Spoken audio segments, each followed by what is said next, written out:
Hey everybody, I'm Eric. Welcome to my corner.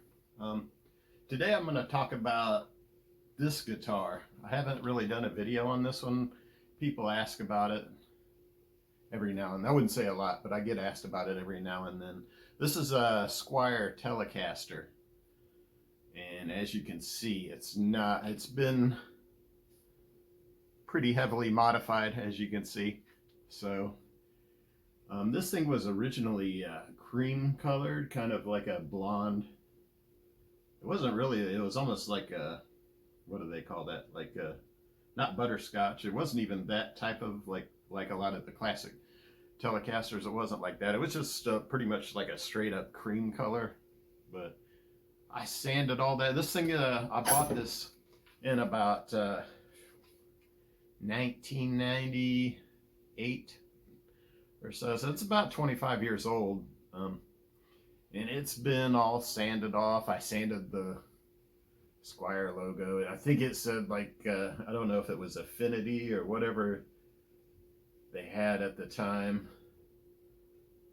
I'm not quite sure. I think I have some old pictures of it that I probably should have looked up. But anyway, this neck has all been restained. It was like a real white, like a lot of the Squiers are. They have that real white maple, which really I don't like, but I took that off. And I was kind of into the whole relicing thing pretty heavily at the time, as you can see. And I painted it. I actually sanded all the finish off of this part of it, kind of down to the bare wood, to kind of simulate that arm wear pattern. And a lot of people don't like relics, and they get irritated when they see a relic guitar, but I think they're pretty cool. I'm not as into them as I used to be. I don't know if I would buy one nowadays, but and people kind of act like it's like a new trend. I mean, Fender's been doing it for 30 plus years. So I heard the story of Keith Richards. I don't know if this is 100% accurate, but I think Fender sent him some guitars when the Stones were on the tour in the 90s, early 90s probably. Maybe the Bridges to Babylon tour, and they sent him some guitars to bring on tour with him, and he liked them, but he said they were too new. They felt too slick, too new, and he didn't like them for that reason. So he wanted them to scuff them up a little bit. I don't remember what Keith's exact words were, but so that's when Fender first started doing it. I think they beat up some guitars for Keith Richards to use. This was probably in the early 90s. But anyway, regardless, whatever you feel about relics, this I painted it red, just like some cheap red spray paint that I bought at Walmart, and it's kind of I sanded it off right here. A lot of this stuff I just kind of chipped because there were some spots where the paint was not really cured, and I just kind of chipped it off by hand, and some spots I've sanded. But this pickguard used to be white, and I colored it black with a Sharpie. It kind of has that Joe Strummer vibe now. If you see Joe Strummer's Telecaster, I got some tape over where there used to be a pickup right here, but I kind of Esquired it, turned it into an Esquire. I really like single pickup guitars. As you can probably see, I got my Les Paul Jr. and my Alexi Lio right here, both single pickups. And a couple of my favorite guitars, especially the Junior. I love that guitar. And honestly, this one's probably my favorite, believe it or not. It's definitely not the most expensive guitar I own, but I removed this pickup out of it. It's basically just a single pickup, single volume. The switch doesn't actually really work. It's just basically directly wired to the volume and to the output. So there's no tone knob. I don't really use a tone knob, so pretty simple and straightforward. This output jack on here came off of a Dan Electro that had like an extra effects loop or jack type of thing. Is from like in the mid 90s or so when Dan Electro were doing their reissues. I think they're still around doing that. There was one like it looked almost like a Mossrite that I had that I've been picking parts off of. The neck broke, but anyway, that's where that came from. It's got that extra hole right there, and I kind of like it because I don't really like Telecaster jacks the way they're recessed in there and they're not really screwed in. So this one's actually screwed on there with the 4 screws, and this is actually kind of loose right now. I need to tighten that down, but anyway,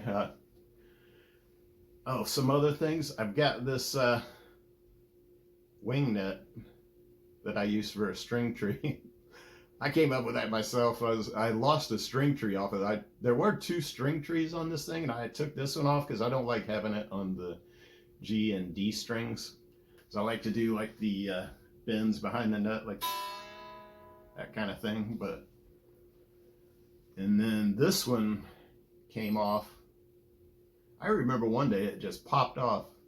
I was tuning up the guitar, and that thing shot across the room like a bullet. It probably would have hurt somebody if it hit somebody. But anyway, I took a longer screw and put that wing nut in there upside down. And I run the strings under that.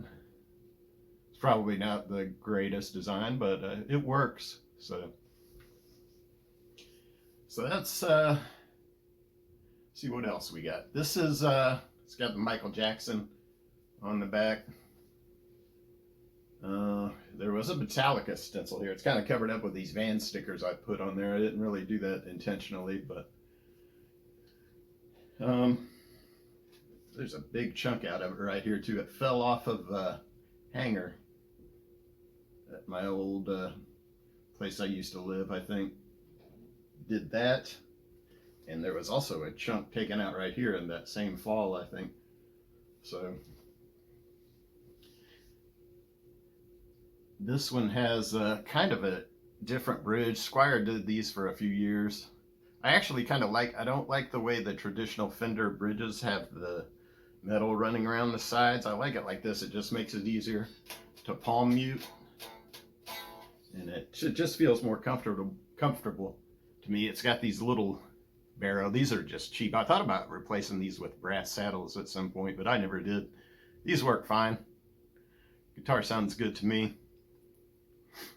This was my first Telecaster. I never liked Telecasters for a long time, and I really started getting into them, believe it or not, when I saw Soundgarden in concert in '94 on the Super Unknown tour, I think. Or no, it wasn't the Super Unknown. It was the one after that, the Blow Up the Outside World. I forget the name of that album. It's not coming to me now. Down on the Upside. Yeah, that one. I think that was the tour we saw them on. Me and my wife saw them in Orlando. And Chris Cornell was playing a Telecaster, which is, I thought he looked just really cool, and the guitar sounded awesome. He's not really known probably as a tele player, but that's how I got into teles, because I never really liked them.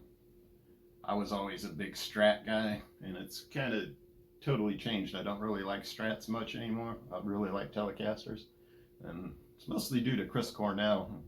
Since then, I've gotten into a lot of other Telecaster players like Roy Buchanan and trying to think, guys like that. John Five was a big deal for me. I met him once when he was playing with Rob Zombie at the Mayhem Festival.